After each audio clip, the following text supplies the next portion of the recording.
Hi, my name's Andy. Welcome to the channel. Today I want to show you a simple version of Seven Nation Army of White Stripes. It's pretty much as it's played on the record, really. It's quite a simple song.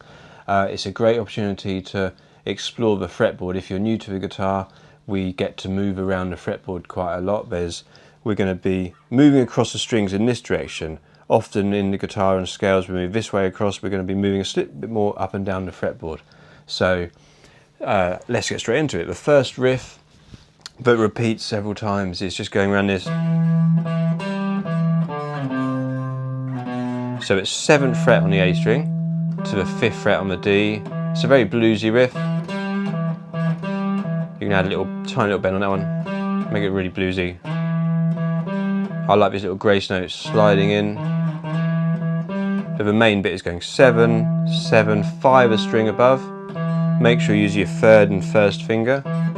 Make sure your thumb's behind the neck. And then walk this finger down to the A string at the 5th fret, 1st finger, and use that finger to slide back 3 and then down to 2. And the good thing is this riff at the beginning of the song repeats several times. It may not sound exactly the same as the record because Jack White plays with an octave pedal to make his guitar sound like a bass guitar. And I think there's another effect on it as well, so it's very heavy, much lower sub-bass kind of sound.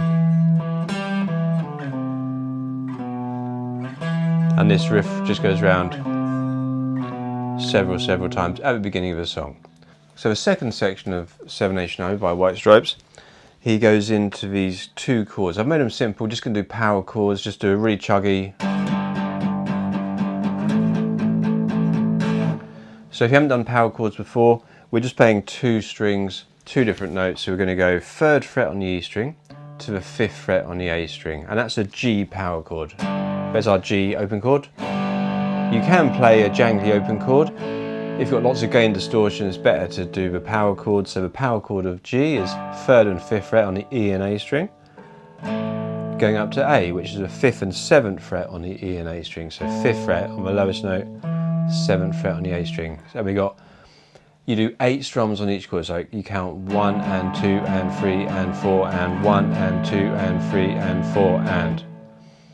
You can cut that last one a little bit short, go 1 and 2 and 3 and 4 and 1 and 2 and 3 and 4. And it gives you a little bit more time to get ready for the next bit of the song. So you've got those chords sandwiched for the next section I'm going to show you, which is the lead guitar part he does. And he plays it with a bottleneck, he plays it like a slide guitar. I'm not going to show you that because it's quite tricky if you just started. So he just plays it, we're just going to play it all on the G string. So we're going to go the 9th fret on the G string.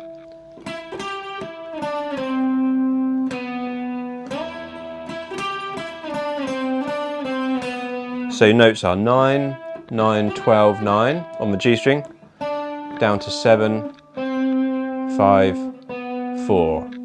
So it's the same as the riff we had here, with the octave higher.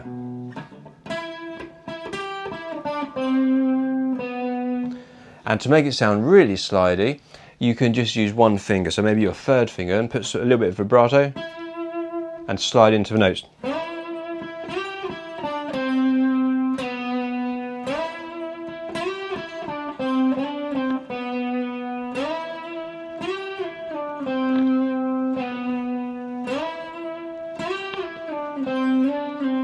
And when you slide between the notes, make sure you keep your finger pressed down.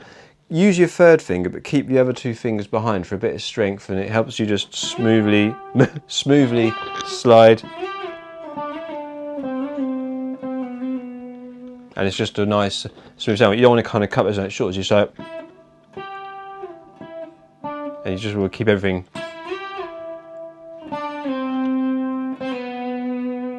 And a little bit of vibrato is like doing lots of very small movement with his fingers, just a little bit bends. But that's for another lesson, I think.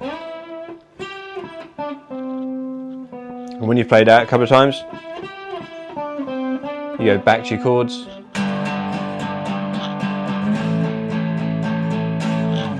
And then we go back to our riff.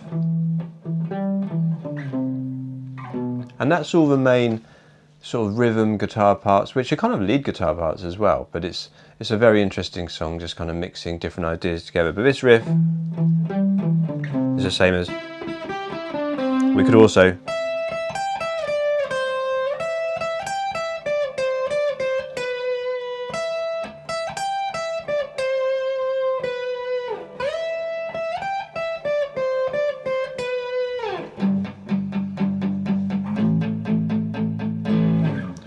If you've enjoyed this lesson, please like and subscribe, and I'll see you next time.